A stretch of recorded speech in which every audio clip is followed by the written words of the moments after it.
Hi, so this presentation is on Iceland, a geographic history. Okay, so the location of Iceland. Iceland is an island that is located in the North Atlantic Ocean between Norway and Greenland. It sits spanning the Mid-Atlantic Ridge tectonic plate boundary, which separates the Eurasian and the North American plates. Iceland has a rugged coastline. This coastline is about 3,000 miles long, and the Greenland Sea is to its north, the Atlantic Ocean is to its south, and the Norwegian Sea is to the east, and the Denmark Strait is to the west.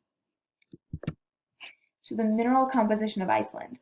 Iceland is mainly composed of basalt, and all of the volcanic activity that happens here causes the basaltic rock formations to be found all over Iceland. Also, there are 25 different types of igneous rock that have been found in Iceland. On the screen, you can see right here are some of the rocks that can be found there. I don't know how to pronounce them, and I don't want to butcher it. Also, granite is generated from the partial melting of basalt, so granite is also found there. Okay, so the history of Iceland. So the history can be split up into three different parts. The first part is the Tertiary Granite Formation. This is the oldest, and it happened around 16 to 18 million years ago. This was when the magma plume rose from the sea, and then it hardened up, and it became the first part of Iceland. So the second formation period happened during the Ice Age, which was about 3 million years ago. And during this period, the tuff in Dolor Mountain, I believe is how you pronounce it, it formed when the volcanic eruptions happened under all of the ice caps. So the last and final formation happened only 10,000 years ago. And this is when the ice began melting, and during this period, the modern lava began to flow, or at least that's what they call it, is modern lava, because it happened so recently. Iceland is only about 18 to 25 million years old. Well, only, but I guess in the terms of the world, that's not that long. It makes up one of the youngest countries in the world, but it did start forming about 60 million years ago, and this is when the Eurasian and the Mid-Atlantic Ridge tectonic plates began giving way to the mantle plumes when they started to appear. And all of the volcanic activity began generating basalt lava over the ocean. This lava rises to the surface, and it becomes part of the new crust when it cools, and it fills the rift valleys. Also, the glaciers during the Ice Age would cut the rock formations into deep cliffs, and this creates Iceland's valleys. So this diagram shows the North American and the Eurasian, I hope I'm pronouncing that right, the plate locations and where they're moving. So as you can see, the North American plate, I don't know which way my camera is facing, I'm so sorry, they're separating, and this is causing the Mid-Atlantic Ridge.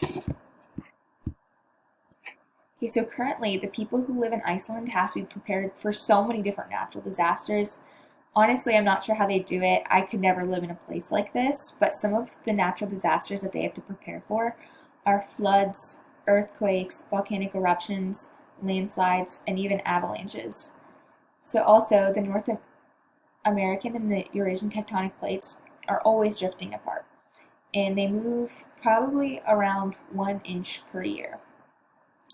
In the magma that erupts from the ocean floor, it rises to the surface and it cools as a new crust, like I said previously, and it cools over the drifting tectonic plates, and this is one of the only reasons as to why the plates haven't drifted apart significantly yet. So for Iceland's future, it is predicted that to continue expanding as its eastern parts are drifting, sorry, I worded that wrong. It is predicted that Iceland will continue to expand as it is right now. The eastern parts are going to continue to drift east, and the western parts are going to continue to drift west. And even though they're continuing to expand and move in both these directions, it'll never be split into two, or at least that's what we think. So as it's being pulled apart, the volcanic eruptions are helping to fill in the gaps that are forming. So this helps to keep the two together. So this is another diagram. It shows the rising mantle material and the oceanic crust, in the spreading center, as you can see. It's like the previous diagram, but it shows the layers that are beneath. Okay, so some of Iceland's geological features. It includes, but is not limited to, volcanoes, craters, geysers, hot springs. I don't know how to pronounce that word, I'm sorry. Glaciers and continental plates. Okay, and after doing a lot of research, I found out that there's just a lot of interesting facts about Iceland that I did not know about previously, and I thought I'd like to include them. So, Iceland is one of the few places in the world where the divergent plate boundary is exposed to the surface. As you can see in this picture, it shows it above ground.